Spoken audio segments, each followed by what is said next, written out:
दोस्तों, कभी कभी कुछ चीजों को छोड़ देना ही बेहतर होता है।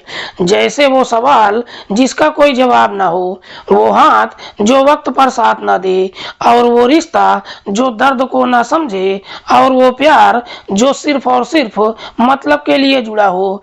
दरअसल आज की कहानी में भी बिल्कुल ऐसा ही कुछ होता है, लेकिन इसका अंत बहुत ही बुरा होता है, जिसकी वजह से एक व्यक्ति हमेशा के लिए इस दुनिया को छोड़कर चला जाता है। वाकई में दोस्तों, आज की जो कहानी है ये आपको भी सोचने और समझने पर मजबूर कर देने वाली है।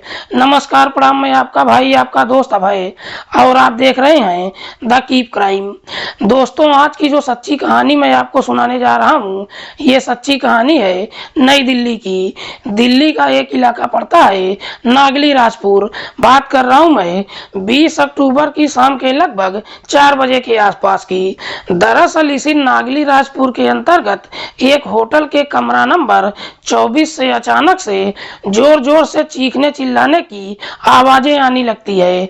होटल मैनेजर सुमित कटियार जब उस आवाज को सुनता है तो अपने कर्मचारियों को लेकर जब कमरा नंबर 24 पर पहुंचता है तो देखता है कि कमरे के अंदर से काफी मात्रा में धुआं निकल रहा है और दरवाजा भी अंदर से बंद है।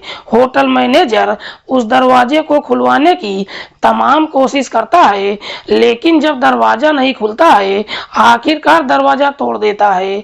लेकिन जैसे ही दरवाजा तोड़कर कमरे के अंदर पहुंचता है तो अंदर का नजारा देखकर हर किसी का होश उड़ जाता है। दरअसल कमरे के अंदर एक व्यक्ति जो बुरी तरीके से आग में झुलस रहा था और उसके बगल में ही एक महिला खड़ी होकर सब कुछ देख रही थी। लेकिन ना तो उस महिला के शरीर पर कोई कपड़ा था और ना ही उस व्यक्ति के शरीर पर। होटल मैनेजर जब इस तरह का नजारा देखता है उस आग को बुझाने के बाद फौरन ही इस बात की जानकारी पुलिस को दे देता है। इधर पुलिस को जैसे ही सूचना मिलती है पुलिस फौरन ही अपनी टीम के साथ होटल में पहुंचती है और सबसे पहले उस व्यक्ति को हॉस्पिटल में भेज देती है। लेकिन तब तक वो व्यक्ति लगभग 90% जल चुका था। पुलिस जब इस पूरे वारदात के बारे में होटल मैनेजर से पूछताछ करती है तो होटल मैनेजर कहता है कि साहब, जलने वाले व्यक्ति का नाम है गजानन। दरअसल गजानन जो अपनी पत्नी सुनीता के साथ सुबह के लगभग 10 बजे के आसपास होटल में आया था। लेकिन ये सब कैसे हुआ इस बारे में गजानन की पत्नी सुनीता ही बता सकती है। इस पर पुलिस होटल मैनेजर से सवाल करती है कि सुनीता किधर है। होटल मैनेजर पुलिस वालों से कहता है कि साहब, सुनीता होटल में ही है। लेकिन पुलिस जब सुनीता को ढूंढना शुरू करती है तो मालूम चलता है कि सुनीता वहां से फरार हो चुकी है। जब सुनीता कहीं दिखाई नहीं देती है पुलिस होटल मैनेजर को ही फटकार लगाते हुए कहती है कि तुम कैसे कह सकते हो कि गजानन सुनीता की पत्नी है। हो सकता है कि वो कोई दूसरी महिला होगी। इस पर सुमित पुलिस वालों से कहता है कि साहब, गजानन जब अपनी पत्नी के साथ होटल में आया था अपना आधार कार्ड दिया था, उसके आधार कार्ड की फोटोकॉपी मैंने अपने पास रखा है। पुलिस जब गजानन का आधार कार्ड देखती है तो उस पर गजानन का एड्रेस राजस्थान के सवाई माधोपुर लिखा हुआ था। लेकिन पुलिस जब रजिस्टर को चेक करती है तो मालूम चलता है कि गजानन ने उस पर अपना एड्रेस नई दिल्ली के चांदनी चौक का दिया हुआ था। पुलिस जब सुनीता का आधार कार्ड मांगती है तो होटल मैनेजर कहता है कि साहब, हमने सुनीता का कोई डॉक्यूमेंट्स लिया ही नहीं है। होटल मैनेजर जब इस तरह का जवाब देता है इस पर पुलिस होटल मैनेजर को फटकार लगाते हुए कहती है कि गलती तुम लोग करते हो और झेलना हमको पड़ता है। उसके बाद पुलिस जब गजानन से पूछताछ करने के लिए हॉस्पिटल में जाती है तो मालूम चलता है कि ट्रीटमेंट के दौरान ही गजानन की मौत हो चुकी है, जिसकी वजह से पुलिस के सामने भी काफी परेशानियां खड़ी हो जाती है। दरअसल पुलिस को ये समझ में नहीं आता है कि आखिर आखिरकार सुनीता को ढूंढे कहां पर। पुलिस जब सीसीटीवी को चेक करती है तो सीसीटीवी में सुनीता का चेहरा साफ तो दिखाई देता है, लेकिन पुलिस को समझ में नहीं आता है कि आखिरकार इतने बड़े दिल्ली शहर में सुनीता को ढूंढे कैसे। इसीलिए पुलिस सबसे पहले इस बात की जानकारी गजानन के घर वालों को देती है। इधर जब वो लोग दिल्ली पहुंचते हैं और पुलिस जब सुनीता का फोटो दिखाकर गजानन के घर वालों से पूछताछ करती है कि क्या सुनीता गजानन की पत्नी है, इस पर गजानन के घर वाले पुलिस वालों को जवाब देते हैं कि साहब, गजानन शादीशुदा तो है लेकिन ये महिला उसकी पत्नी नहीं है। दरअसल गजानन के घर वाले जब सुनीता को पहचानने से इनकार कर देते हैं, उसके बाद पुलिस गजानन के बारे में पता लगाने के लिए दिल्ली के चांदनी चौक में जाती है, जहां का एड्रेस गजानन ने रजिस्टर में दिया था। पुलिस जब चांदनी चौक में जाती है और जब लोगों से पूछताछ करती है तो मालूम चलता है कि दरअसल गजानन चांदनी चौक के एक मंदिर में पुजारी था। दरअसल वहां के लोग पुलिस वालों से कहते हैं कि साहब, गजानन कुछ साल पहले इसी मंदिर में पुजारी तो था, लेकिन साथ ही साथ वो तंत्र मंत्र की विद्या भी जानता था और इसी तंत्र मंत्र की वजह से गजानन का कई सारी महिलाओं के साथ अवैध संबंध भी शुरू हो चुका था। और जब इस बात की जानकारी मंदिर के दूसरे पुजारियों को मालूम चला, उन लोगों ने उसे मंदिर से बाहर निकाल दिया था। उसके बाद गजानन मंदिर के सामने ही पूजा और प्रसाद की दुकान कर लिया और उसमें 2 लेबरों को लगा दिया। जब उसकी दुकान बेहतर तरीके से चल पड़ी, उसके बाद गजानन राजस्थान चला गया। 10 या 15 दिन में 1-2 दिन के लिए यहाँ आता था और पैसों का हिसाब किताब करके वापस अपने घर चला जाता था। पुलिस को जब इतनी सारी जानकारी मिल जाती है, उसके बाद पुलिस भी पूरा भरोसा कर जाती है कि सुनीता भी उन्हीं महिलाओं में एक रही होगी। लेकिन सबसे बड़ी प्रॉब्लम यह थी कि सुनीता को ढूंढे कैसे।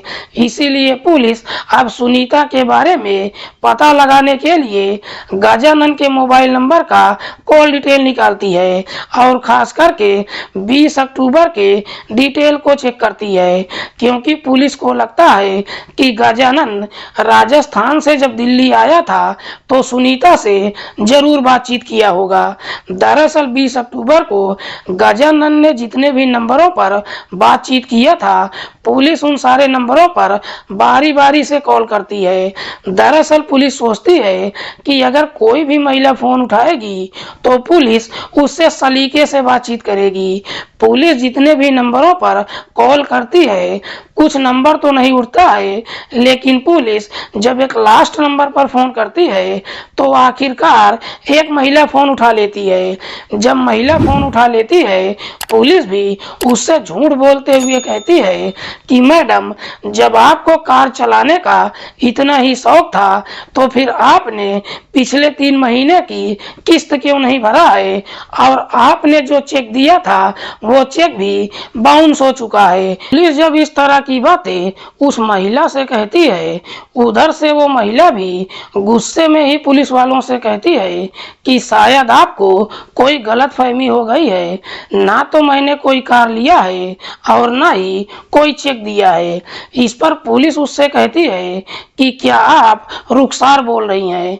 तब कहीं वो महिला पुलिस को जवाब देती है कि नहीं, आपने गलत नंबर पर फोन किया है, मैं रुखसार नहीं बल्कि सुनीता बोल रही हूँ। महिला जब अपना नाम सुनीता बताती है, पुलिस को पूरा भरोसा हो जाता है कि ये वही महिला है जो गजानन के साथ होटल में आई थी। पुलिस को जब सुनीता का मोबाइल नंबर मिल जाता है, पुलिस सुनीता के मोबाइल नंबर का कॉल डिटेल तो निकालती है, साथ ही साथ उसका लोकेशन भी चेक करती है। जब कॉल डिटेल को चेक करती है तो मालूम चलता है कि सुनीता पिछले कई सालों से गजानन से लगातार बातचीत करती आ रही थी और उसका लोकेशन नोएडा के सेक्टर 29 का दिखाई दे रहा था। पुलिस को जैसे ही सुनीता का लोकेशन मिल जाता है, पुलिस 28 अक्टूबर को अपनी टीम के साथ नोएडा के सेक्टर 29 में जाती है और वहां से सुनीता को अपनी हिरासत में लेकर थाने पहुंच जाती है। और जब सुनीता से गजानन की हत्या के बारे में पूछताछ करती है तो सुनीता रोने लगती है और रोते हुए पुलिस वालों से कहती है कि साहब, मैं न सिर्फ शादीशुदा हूँ बल्कि मेरे 2 बच्चे भी हैं, लेकिन बावजूद इसके मेरा गजानन के साथ पिछले कई सालों से प्रेम प्रसंग चल रहा था। दरअसल गजानन मुझसे शादी करने की जिद कर रहा था, लेकिन मैं उससे शादी करना नहीं चाहती थी। 20 अक्टूबर को जब हम लोग होटल में मिले, हम लोगों के बीच में संबंध तो बना ही, लेकिन उसके बाद गजानन फिर से मुझसे शादी करने के लिए जिद करने लगा। जब मैंने इनकार कर दिया तो उसने अपने शरीर पर पेट्रोल डालकर खुद को आग के हवाले कर दिया। मैंने गजानन की हत्या नहीं किया है। हालांकि सुनीता जब इस तरह की बातें कहती है, पुलिस सुनीता से सवाल करती है कि जब तुमने गजानन को नहीं जलाया था तो तुम होटल से भाग क्यों गई। इस पर सुनीता पुलिस वालों से कोई जवाब नहीं दे पाती है, जिससे पुलिस को पूरा भरोसा हो जाता है कि सुनीता झूठ बोल रही है। इसीलिए पुलिस अब सुनीता के साथ सख्ती से पेश आती है।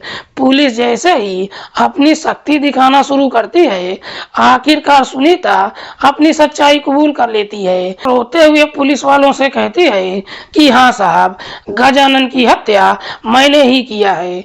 लेकिन सुनीता जब इस हत्या की पूरी कहानी बताती है तो वाकई में इसे सुनने के बाद हर कोई हैरान रह जाता है। दरअसल इस कहानी की शुरुआत होती है इस घटना से ठीक 8 साल पहले। दरअसल सुनीता जो मूल रूप से बिहार के पटना की रहने वाली है। सुनीता के पति का नाम है विनोद कुमार, जो दिल्ली में ही रेलवे में इलेक्ट्रीशियन का कर्मचारी है। रेलवे में नौकरी होने की वजह से विनोद को जामा मस्जिद के रेलवे कॉलोनी में कमरा अलॉट हो जाता है। उसके बाद विनोद अपनी पत्नी सुनीता को दिल्ली बुला लेता है और फिर रेलवे कॉलोनी में अपनी पत्नी के साथ रहने लगता है। दरअसल विनोद जो बेहद सीधा साधा इंसान है, लेकिन उसकी पत्नी सुनीता नए जमाने की औरत है। सुनीता जब बिहार से दिल्ली आती है और जब दिल्ली की चकाचौंध को देखती है, उसके बाद सुनीता इधर उधर घूमना शुरू कर देती है। समय बेहतर तरीके से गुजरता है, लेकिन एक दिन सुनीता जब दिल्ली के चांदनी चौक के एक मंदिर में पूजा करने के लिए जाती है, जब उसी मंदिर का पुजारी गजानन जब पहली बार सुनीता को देखता है तो सुनीता की खूबसूरती देखकर पहली नजर में ही उसका दीवाना हो जाता है। उसके बाद गजानन कोई ना कोई बहाना बनाकर सुनीता से बातचीत करने लगता है, जो बातें सुनीता को भी पसंद आ जाती है। उसके बाद सुनीता जब भी मंदिर में पूजा करने के लिए आती है तो खुद भी गजानन से बातचीत करने लगती है और आखिरकार बातचीत करते करते गजानन और सुनीता के बीच में प्रेम प्रसंग शुरू हो जाता है। दोनों के बीच में जब प्रेम प्रसंग शुरू होता है, उसके बाद दोनों एक दूसरे से मुलाकात भी करते हैं। इधर गजानन सुनीता के ऊपर ढेरों पैसे लुटाने लगता है, जिसकी वजह से सुनीता भी अपने आप को पूरी तरीके से गजानन के हवाले कर देती है। लेकिन जैसे ही कुछ महीने का और समय गुजरता है, इस बात की जानकारी मंदिर के दूसरे पुजारियों को मालूम चल जाता है और फिर वो लोग गजानन को मंदिर से निकाल देते हैं। गजानन जब मंदिर से निकल जाता है, उसके बाद मंदिर के सामने ही फूल प्रसाद की दुकान कर लेता है और जब उसकी दुकान बेहतर तरीके से चल पड़ता है, उसके बाद गजानन अपनी दुकान में 2 लेबर को रख देता है और फिर अपने घर राजस्थान चला जाता है। 10 या 15 दिन में दिल्ली आता है। पैसा वसूलने के बाद 1-2 दिन दिल्ली में ही रहता है और फिर अपने घर चला जाता है। लेकिन जब भी दिल्ली में आता है, सुनीता से जरूर मुलाकात करता है। ये सिलसिला लगभग 5 सालों तक चलता है, लेकिन इस बात की जानकारी सुनीता के पति विनोद को कभी मालूम नहीं चलता है। दरअसल गजानन जब दिल्ली छोड़ देता है, उसके बाद सुनीता भी अपने पति और बच्चों को लेकर नोएडा के सेक्टर 29 में चली जाती है और फिर वहीं पर किराए के फ्लैट में रहने लगती है। लेकिन जैसे ही 5 साल का समय गुजर जाता है, एक दिन सुनीता को मालूम चलता है कि दरअसल गजानन ने अपने गांव की जमीन को लगभग 40 लाख रुपए में बेच दिया है। जब सुनीता को इस बात की जानकारी मालूम चलता है, सुनीता के अंदर लालच आ जाता है। इसीलिए एक दिन गजानन जब सुनीता से मुलाकात करता है, तो सुनीता गजानन के सामने रोते हुए कहती है कि मुझे अभी के अभी 10 लाख रुपए की जरूरत है। 10 लाख रुपए की जरूरत की बात बताती है क्योंकि उस वक्त गजानन जो अपनी जमीन बेचा था, सुनीता को 10 लाख रुपए कर्ज के नाम पर दे देता है। सुनीता 10 लाख रुपए तो ले लेती है, लेकिन लेने के बाद उन पैसों को खर्च कर देती है। दरअसल सुनीता सोचती है कि ये पैसे गजानन को कभी लौटाना नहीं पड़ेगा, लेकिन जैसे ही 6 महीने का और समय गुजर जाता है, इधर गजानन का सुनीता से मन भर जाता है। इसीलिए गजानन अब सुनीता से अपना 10 लाख वापस मांगता है। हालांकि जब अपने पैसे वापस मांगता है, सुनीता कोई ना कोई बहाना बनाकर उसे टाल देती है। इस बीच गजानन कई बार दिल्ली आता है, सुनीता से मुलाकात करता है और जब अपने पैसे मांगता है, सुनीता कोई ना कोई बहाना बनाकर ये कह देती है कि मैं पैसों का इंतजाम कर रही हूँ, जब पैसे हो जाएंगे मैं तुमको वापस कर दूंगी। लेकिन सुनीता अपनी तमाम कोशिश कर लेती है, जब पैसों का इंतजाम नहीं हो पाता है और इधर गजानन भी अपने पैसे मांगने से पीछे नहीं हटता है।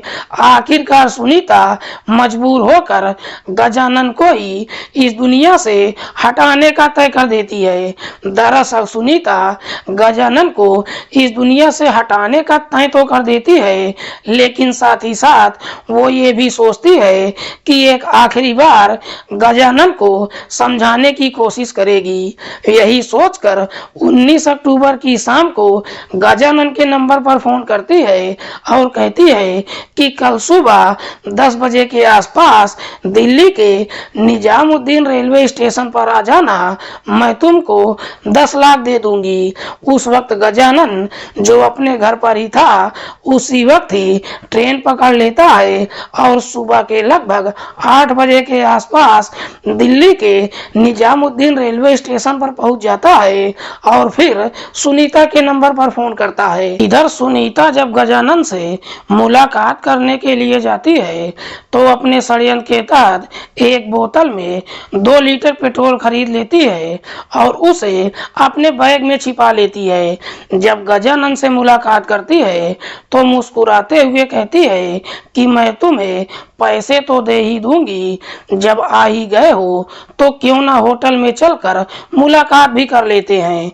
गजानन भी इसके लिए तैयार हो जाता है और नागली राजपुर के अंतर्गत एक होटल में जाता है।